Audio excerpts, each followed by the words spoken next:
in a book, reading Rainbow. Hello, everybody. Um, this is Nicholas's third entry on my web channel, book review series, I guess you could call it. This time, I don't do them very frequently, but this time will be my third installment, and in honor of St. Patrick's Day, which just happened a few days ago, and in my city, we're having St. Patty's Day Parade, which is a big deal where I'm from, which you'll learn about in a second.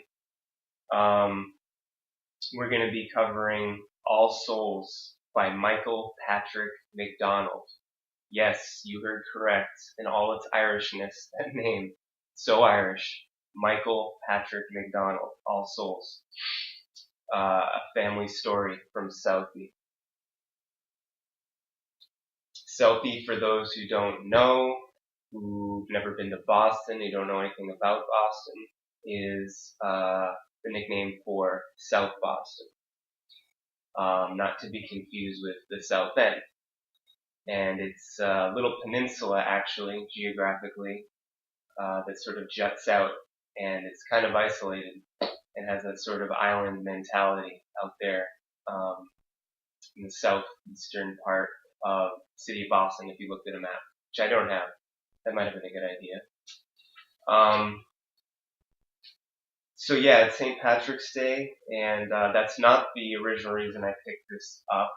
I found 2 copies of this book in my apartment, as it turns out, and I decided to pick one of them up and just started reading.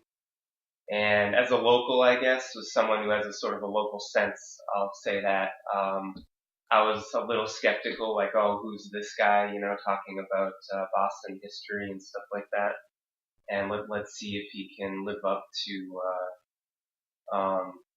what he's trying to be, Michael Patrick MacDonald. But his name actually, the Irishness of his name is not lost on him, and the overly Irishness of that, of being an author named that, and he definitely lives up to presenting an authentic side of the Irish American experience in Boston, for sure. So this will be kind of a departure from the last 2 entries in this series. For one, the book is nonfiction, and the setting, of course, is no longer the South. I did William Faulkner, I did Welty, and those were 2 classic Southern writers. This man is writing about Boston. So it's nonfiction, it's not fiction, and it's about a different place in our beautiful country of America up northwards. He's was also an activist, and he draws a lot of his subject matter from that, and from that sort of perspective of grassroots organizing, and sort of brings that flavor to it. His writing, in and of itself, was very straightforward, I would say. But if that's not a compliment, my compliment would be the use of language that he was able to capture, in which I can verify, because I'm somewhat of a local here, that he did a great job at capturing that. Terminologies and expressions abound throughout this novel that were very accurate. He captured that very well. The basic mission and, I think, success of the book is really capturing a view from a child's perspective and coming of age adult perspective of this time period. That it has a real scar on Boston's reputation as a whole. If you say the word busing, for instance, just say busing with regards in relation to the city of Boston, there's a bit of a pause. It's a very touchy subject, and causes, to be frank, a little bit of shame for a lot of people in Boston, or gives people sort of a quizzical eye at like, oh, Boston, kind of, racism in the North. So this book, if you read this, is an extremely cogent eye opener into that topic, especially, which I'll try and touch on in a second. See how I'm doing on time. So yeah, the only similarity, really, and this is a good way to segue between what this guy is talking about and what the other authors were talking about, is the depictions of poverty. He gets really into the nitty-gritty of what a huge family growing up in poverty in the city, where poverty was the main focus in this time period he's writing, the 60s and 70s. That's the only real link. Faulkner wrote about the poverty of Southerners and their struggles and slavery, especially, a different form of, more heavy form of struggle. Michael Patrick MacDonald is focusing on the poverty of the city. But besides that, it takes off in a different direction. Like I said, I picked it up, just curious about what this guy had to say. And I myself have lived pretty close to Southie. And so I just had a general interest and just kind of dived right into it. I needed something to read, and I heard it was assigned in certain college curriculum. And but yes, the action where the place is set, which piqued my interest, is it talks about the place where I live.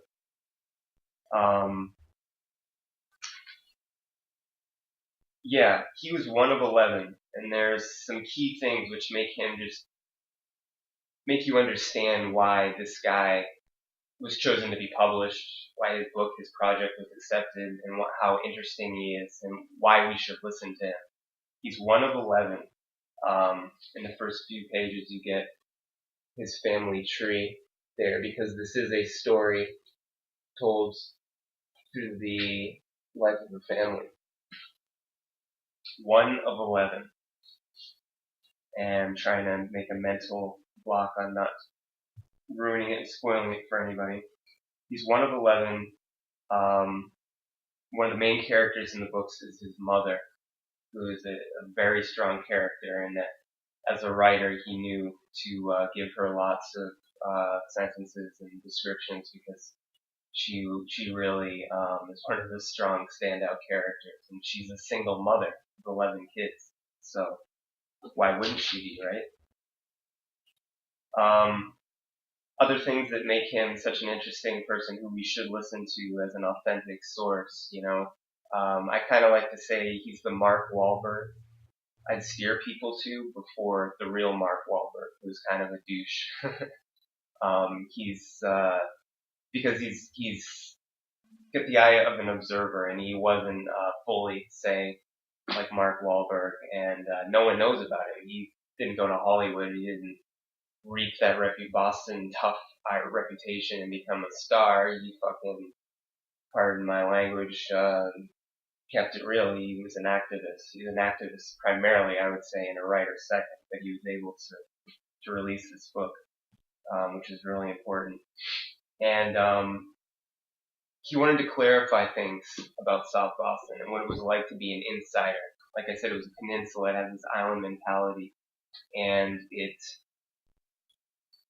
gave the people a real true sense of community and clan, almost clannish, of sticking together, and why Southie got its reputation because of that. Also, the strong Irish heritage part of it, where these big families were constantly talking about links to the old country and singing the songs and ballads from Ireland, and how all those things sort of gave rise to things like busing and just the neighborhood's reputation in Boston as a whole, why that mystique grew about Southie, etc. This is the extremely important aspects of what he's detailing in here in this nonfiction account. It's told through his upbringing in 2 housing projects. He started out at Columbia Point housing projects, which I think are still called that to this day, and then spent a little bit of time going here and there to various apartments around the city, including Jamaica Plain, which for those who don't know is a neighborhood south of Boston. It's now sort of a hip and slowly gentrifying neighborhood. And West Roxbury, I think that's where his grandparents went out. But then ended back right at the tender age of 8 or 9, I believe, in Old Colony housing projects, which I believe are no longer called that anymore. They have a different name, but those buildings still stand and still house low-income families and people on welfare. The ethnic makeup has dramatically changed. This is when it was white. And one of the main things he points out in the beginning of the book is trying to highlight the fact that you have to say it sometimes, white people go through poverty too. It's not just a people of color issue. It's not in this country. It's an issue. It has been, and still now it's been displaced maybe from inner cities as much as the period he was talking about, but it still exists. Now maybe in rural Appalachia or where the heroin epidemic is spreading in more rural areas of our country. But back at this time in most big cities, including Boston, poverty was focused in the city and shaped by the way that the media would focus on it. And in Boston, this very interesting form of class antagonism between the Irish, the poor Irish of South Boston, and the Yankees, basically the English wasps who controlled papers like the Boston Globe. This is the perceived and in some ways a reality. He touches on this in the book, and which created this antagonism, that's existed for hundreds of years between the English back in the old country and the Irish and the English occupation of Ireland. So here's this group of poor Irish people in South Boston, and with all these tales of the old land, and that antagonism never went away, and that's a big thrust of what the book is about, and which led up to the busing. And I won't delve in too much into it. If you want an amazing account, day by day on the street, of the back and forth between the police and rioters, read this book. But what he wants you to take away from it, I think, or what I at least took away from it, is that it was more about poor people wanting to not be told what to do by people in Beacon Hill, the capital of Boston, and the policymakers who had this crazy idea, and almost everyone across the board knows that now in Boston, that it was a crazy experiment, basically, with pitting inner city people against other people. You're talking about people's kids and busing them into other neighborhoods. And there was a tremendous amount of racism, open racism, the N-word being used left and right, but there was also both sides against the police and not liking the police, and both sides clashing with the police as well as with each other. But that's basically what it came down to. It was sort of this, pathetic Irish American idea of, well, at least I'm not like a black person, sort of thing. I knew a little bit about busing, but this book really opened it up. I had no idea how long, how sustained it was that this went on for. I think it was towards the end of the spring term, like going into summer break or something like that. But it went on for a while. It wasn't just one weekend. For some reason in my mind, I thought that's how long it went on for. He gives lots of statistics as a backdrop for the amount of poverty in Southie, which is astounding. Per square mile, I guess. I think that was the unit of measurement he used. It has an extraordinarily higher rate than a lot of people, a lot of other neighborhoods. And yeah, it's definitely worth the read. He makes himself relevant. You kind of wonder, why you should be reading it, but it's an amazing account, and I'm glad it's been, it gave some fame to him, because he's a definite, you have to choose carefully who you want to represent this city, and, I'd say I would definitely promote and steer people toward, Michael Patrick MacDonald and, his book, All Souls. Happy St. Patty's Day to ya.